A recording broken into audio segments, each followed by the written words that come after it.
Hey everyone, welcome back to Kanen Coffee. We got this Breville Oracle here. Water was leaking from the steam boiler and not filling, and so we just replaced the gaskets on the steam boiler, and it was able to hold pressure, keep temperature, and it didn't need to keep refilling. And so here we are, holding tight, no leaks, no sounds, and full pull shot.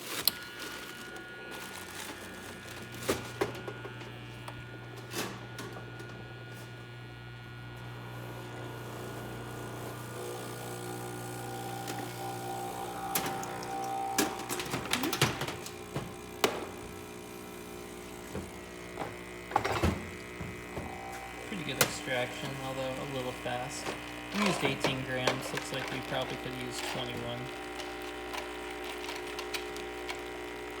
Just gonna go ahead and stop it at 2 ounces, and there it is.